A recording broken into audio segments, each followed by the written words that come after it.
नमस्कार, जोहार। तो भारत मित्र देख रहे हैं आप। मेरा नाम अभिषेक भारती है। सुभाष चंद्र बोस ने कहा था कि तुम मुझे खून दो, मैं तुम्हें आज़ादी दूंगा।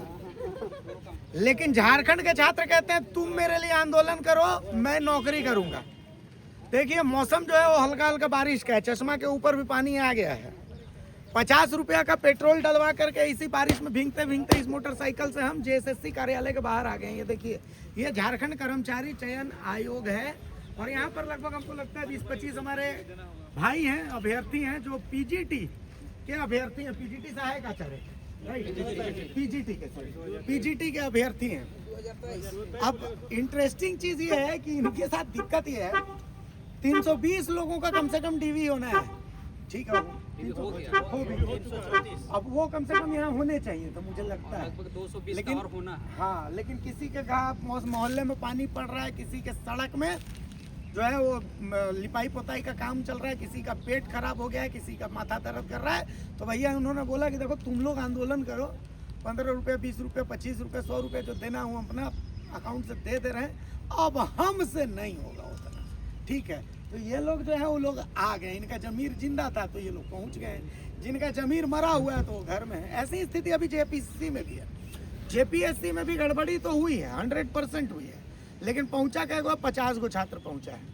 तो भैया तब काहे नहीं लूटेंगे? जहाँ का छात्र मरा हुआ हो तो लोग वहाँ का सिस्टम में अगर लूट रहा है तो क्या गलत कर रहा है? तो खैर, जेपीएससी में इन पीजीटी अभ्यर्थियों से पहले पूछते हैं कि समस्या क्या है इनकी जेएसएससी के, उसके बाद फिर हम समझेंगे और बातों को। भाई क्या समस्या? आप लोग आए हैं, बारिश का मौसम है, घर में पकौड़ी तकौड़ी खा के सूखते हैं आराम से, क्या जरूरत है? सर ऐसा है कि यहाँ के सारे अभागे स्टूडेंट, अभागे तो नहीं बोल सकते हैं, ये सारे मरे हुए स्टूडेंट हैं और जो कुछ बचे हुए हैं उनके साथ तो बहुत नाइंसाफ़ी हो रही है। और ये नाइंसाफ़ी क्यों हो रही है मैं आपको बता देता हूँ कि ये पीजीटी 2023 की वैकेंसी है, ठीक है, और ये अभी तक चल ही रही है। सबसे पहले में 4 सब्जेक्ट का इन्होंने अराउंड 1000 के आसपास का इन्होंने ज्वाइनिंग लेटर करवाया था। उसके बाद फिर 7 सब्जेक्ट का फिर इन्होंने निकाला, ठीक है, उसमें से करीब 1500 लोगों का ज्वाइनिंग करवाया। इसके बाद फिर ये इंस्टॉलमेंट में कुछ निकली, कभी 10 निकला, कभी 15 निकला, कभी 50 निकला, इस तरह करके कुछ कुछ और सीटें भरी गई। अभी भी इस पे करीब देखा जाए तो 420 सीटें हैं जो खाली हैं, जो अभी भी भरनी है। और ये पिछले 2 सालों से तो जो लास्ट ज्वाइनिंग इन्होंने करवाया था वो 2 साल पहले करवाई थी। अच्छा। अभी तक इसमें हम लोगों ने कई बार दफ्तर के चक्कर काटे हैं, जैसे से अध्यक्ष से सबसे बात की, हम लोगों ने हर तरह से रिक्वेस्ट किए हैं, बोला हाँ आएगा आएगा आएगा। उसके बाद एक बार डीबी निकाले भी तो 420 तो खाली सीट पहले से था, उसके बाद 320 लोगों का ही इन्होंने निकाला। 320 में भी काफ़ी सीटें खाली रह गई, लोग डीबी में नहीं आए। इसके बाद यहाँ पे नहीं, इन लोगों की और इतनी बड़ी फॉल्ट है कि इन्होंने एक सीट कैलकुलेशन भी गलत किया है शिक्षा विभाग ने। उन्होंने जो आरक्षण सीट, जो आरक्षण रोस्टर सीटें थी, BC2 का हो गया, उसके अलावा SC का हो गया, ST हो गया, ये सभी को सीटों को कम दिया था स्टार्टिंग में। तो कुछ भाई साहब लोग कोर्ट में गया था, उन्होंने आज नहीं, ये विज्ञापन के समय में ही उन्होंने कोर्ट केस किया था। शुरू से ये लोग उनको बरगलाते रहे कि ऐसा कुछ नहीं, ऐसा कुछ नहीं। लास्ट में कोर्ट में इन्होंने माना और कोर्ट से फैसला भी आया कि करीब 110 BC2 में और लगभग 164 करीब जो है टोटल सीटें हैं, कुछ ST का है, कुछ SC का है। तो ये मिला करके सीटें हैं जो कम वहाँ पे दी गई थी। तो इसको हम एडजस्टमेंट करेंगे, यानी इसी वैकेंसी से भरेंगे। कोर्ट का भी जजमेंट हो गया, सब कुछ हो गया है, लेकिन अभी भी यहाँ तक कुछ नहीं है। आते हैं तो कोई बात करने के लिए तैयार नहीं है। हम लोग शिक्षा विभाग जाते हैं तो वहाँ भी कोई बात करने के लिए तैयार ही नहीं है। आप समझिए कितनी बड़ी त्रुटि है। आप एक विज्ञापन निकालते हैं, किसी का आप आरक्षण मार दे रहे हैं, BC2 की पूरी सीट ही गायब हो गई। किसी में 0 दे रखा है, किसी में अब उसमें से 13, 14, किसी में 15, किसी में 8, किसी में 10, इस तरह का सीट अलॉटमेंट कोर्ट से हुआ। अब उसमें पहले अब 0 दे रखे थे। अच्छा, इसका जो रिजल्ट है, इसका मेरिट लिस्ट आपने देखा है? मेरिट लिस्ट सर इसका अभी आया नहीं ना, नहीं आया है। यही मैं पूछ रहा हूँ कि आपने देखा है? नहीं। तो ठग लोग के पास तो पहुंच जा रहा है मेरिट लिस्ट, तो आप लोग वही इसी वजह से आपके न्यूज में ही हम लोगों ने देखा था कि आपने चलाया था, चौका में जो पकड़ाया है उसके पास पीजीटी का पूरा लिस्ट है। लिस्ट में वो बेकायदा मार करके और घर घर जा करके ढूंढ रही है, लेकिन वो तो ठग है। वो ठग है। आप देखिए, अब इसको तो ठग बता दिया गया, लेकिन उसके पास उसका स्कोर कार्ड, उसका नाम, नंबर, ये डिटेल कहाँ से आई? और उसने तो साफ साफ यहाँ तक बोला कि हम लोग जानबूझ के इंस्टॉलमेंट में रिजल्ट देते हैं ताकि इस चीज़ का एडजस्टमेंट है। इसी का डर हमें है कि ये जानबूझ कर रोक रहा है, इसीलिए हम लोग यहाँ पे आज आए हैं कि आप एटलीस्ट कटअप तो जारी कीजिए।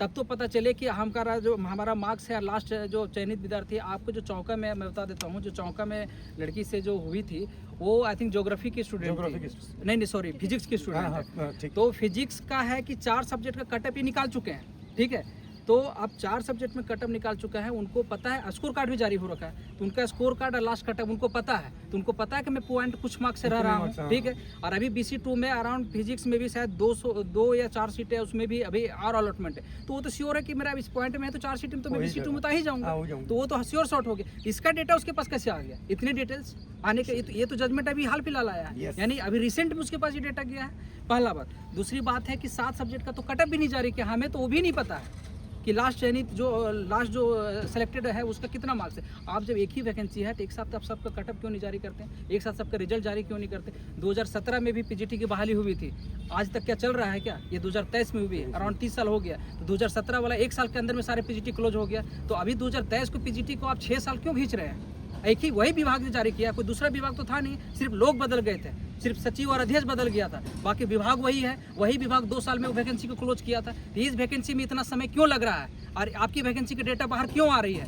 आप इस जवाब दे, वो आदमी पकड़ाया है उसका सबका अगर जितना भी डेटा है वो डेटा को आप पब्लिश कीजिए, और उन लोगों को हमें देखना है कि लिस्ट में नाम आ रहा कि नहीं आ रहा, या जिनकी अभी अगर ये रिसेंटली ये डॉक्यूमेंट वेरिफिकेशन करते हैं तो उसके पास जो डॉक्यूमेंट वेरिफिकेशन वो तो ऐसे ही ऑटोमेटिकली एब्सेंट रहेंगे, तो वो तो क्लैरिटी आ गया। इसलिए हमें आयोग से पूरा ये मांग है कि आप इमीडिएट इसका जो 3rd DB लिस्ट है वो जारी कीजिए, BC2 का और बाकी का STSC का जो भी सीटें खाली है उसको इमीडिएट जारी कीजिए।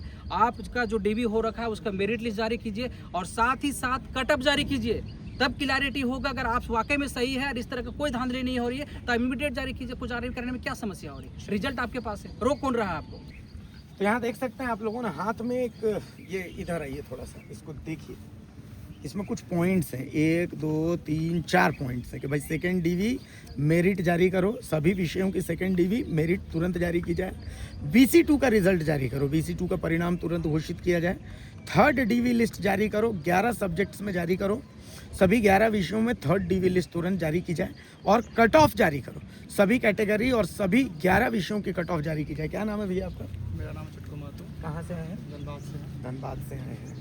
क्या लगता है वहाँ से धनबाद से, मतलब बसें से आए होंगे? ट्रेन से आए, तो 100 रुपया खर्चा करके ही आए। इस 100 रुपया, चूँकि स्टूडेंट के लिए 100 रुपया बहुत मायने रखता है ना, तो ये 100 रुपया आप खर्च करके तो आए हैं, इसका कोई इम्पैक्ट होगा? सर बहुत उम्मीद लगा के आए हैं जैसे शॉपिंग, लेकिन यहाँ उम्मीद से खड़ा नहीं उतर पाते हैं सचिव सर। बोलते हैं, आश्वासन देते हैं, जब DB तो आया, रिजल्ट दे देंगे, आज देंगे, कल देंगे, बस यही आश्वासन मिला जाता है। हम लोग इतने बहुत 5 महीना से हम लोग दौड़ रहे हैं जैसे CC ऑफिस, लेकिन कोई रिजल्ट नहीं आ रहा है, कुछ नहीं, रिस्पॉन्स कुछ नहीं है।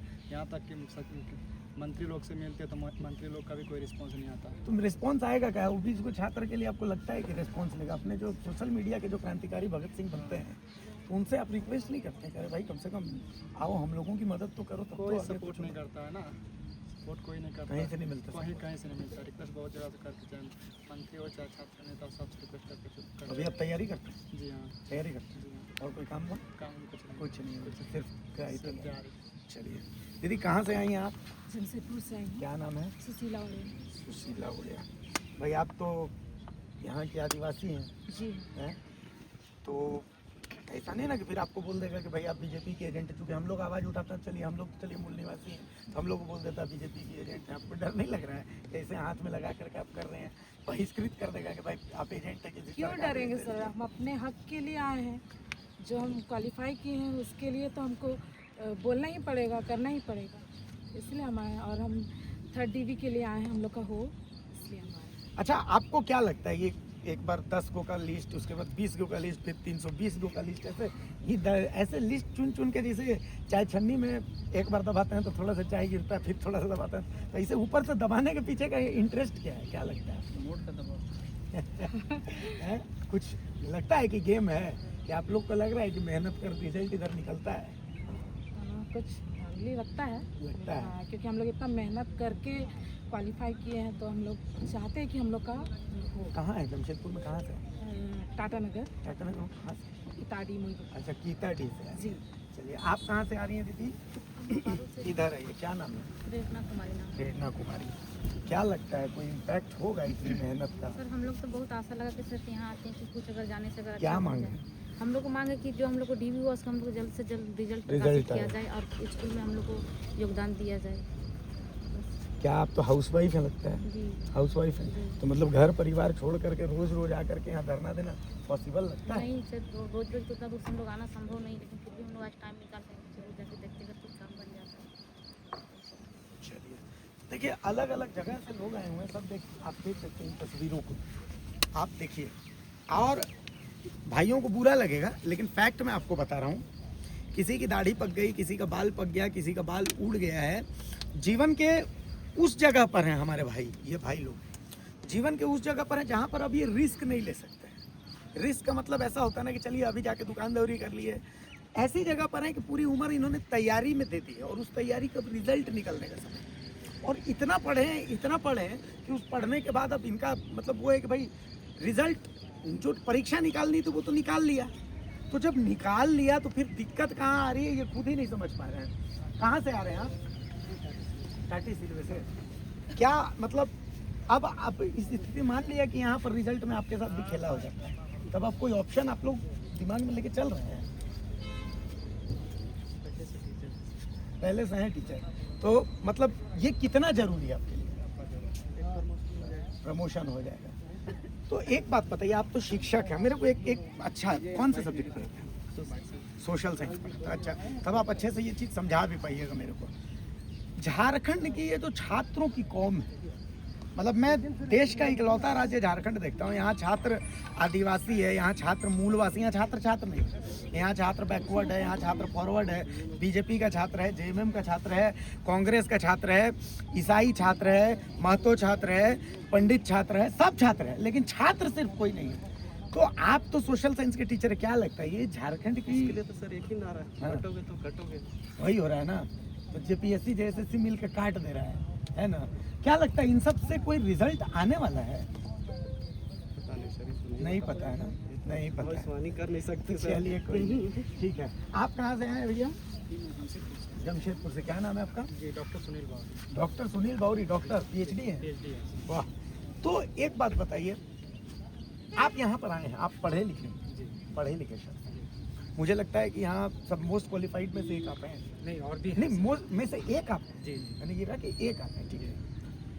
ये जो चल रहा है, मतलब आप देखिए कि जेएसएससी का कोई एक दलाल एक पकड़ा जाता है, हम एक मिनट के लिए मान लेते हैं कि वो ठग है, आप ही के कोल्हान से वो पकड़ा जाता है। कोलान से नहीं सर, ये सरायकेला। हाँ, कोलान, चौका, वो कोलान, कोल्हान है। कोलान। तो वहाँ से पकड़ा जाता है एक शख्स, जेएसएससी से कहा जाता है कि उसका कोई संबंध नहीं। आप इतने पढ़े लिखे हैं, आपकी भी पहुँच पकड़ होगी। मेरिट जो आता है वो मेरिट तक पहुँच हमारी भी नहीं है। हम यहाँ से भी अंदर जाएंगे तो हमको बाहर कर दिया जाएगा, राइट? कि नहीं आप परमिशन लेकर के आइए। आप अंदर जाएंगे तो आपको बाहर कर दिया जाएगा। इसके बावजूद एक दलाल के पास merit list, address, phone number, तमाम चीज़ें मौजूद रहती। कितना पॉइंट से किसका कौन घट रहा है ये भी उसको पता है, और इसके बावजूद आपके जैसे क्वालिफाइड लोगों के बावजूद ये जेएसएससी कह देता है कि उसके साथ कोई संबंध नहीं है हमारा। ये कैसे हो सकता है, आप ही बताइए, क्या पॉसिबल है ये? पॉसिबल तो नहीं है, ये सारे लोगों का मिली भगत हो सकता है। बिना मिली भगत के संभव है, पूरा टॉप से लेकर बॉटम तक सारे लोग इसमें जुड़े हुए है ना? तो ऐसे सिस्टम को सर आप तो इतने पढ़े लिखे कैसे खत्म कीजिए? हैं। लोगों को ज़्यादा से ज़्यादा जागरूक करना होगा, ईमानदारी दिखाना होगा। झारखंड का छात्र जागरूक ने 25 आदमी आप लोग आए हैं, 25 में क्या बदलाव? यही है, जागरूकता नहीं है लोगों में से। थोड़ा चलिए। हम नहीं चाहते। चलिए, तो देखिए ये उम्मीद लेकर के लोग आए हुए हैं, ये जेएसएससी है। इस जेएसएससी के अंदर मैं अगर अंदर जाना चाहूँ तो पीट के बाहर भगा देंगे। फैक्ट यही है कि पीट के बाहर भगा देंगे। ये जितने जो अभ्यर्थी ये अंदर जाना चाहें तो इनको भी पीट करके बाहर भगा देंगे। आप जेएसएससी 12 महीना में कभी भी आ जाइए, 10 गो छात्र आपको यहाँ पर इसी तरीके के प्लास्टिक लटकाए हुए, पीठ में बैग लिए हुए, भूखा प्यासा यहाँ पर नजर आ जाएगा। क्यों? वहाँ एक छोटी सी खिड़की है, बस उसी खिड़की से इनको एंटरटेन किया जाता है, बाकी छात्र अंदर नहीं घुस सकता है। लेकिन एक दलाल के पास सारा डॉक्यूमेंट्स, सारी मेरिट लिस्ट, सब कुछ मौजूद रहती है, और जेएसएससी कह देता है कि हमारा उससे कोई संबंध नहीं है, और इन अभ्यर्थियों की किस्मत पर सीधा ताला मार दिया जाता है। सवाल ये है कि इस ताले को खोलेगा कौन? क्या ये ताला खुलेगा या नहीं खुलेगा? चूंकि इन चेहरों को देख लीजिए, इनमें से कोई चेहरा अब उस जगह पर नहीं है जिस जगह पर ये लोग अब लाइफ में आगे जा करके रिस्क ले कि ठीक है यार पीजीटी में नहीं हुआ तो अभी और तैयारी करते हैं। इसमें कई लोगों की उम्र जो है वो धोखा दे रही है।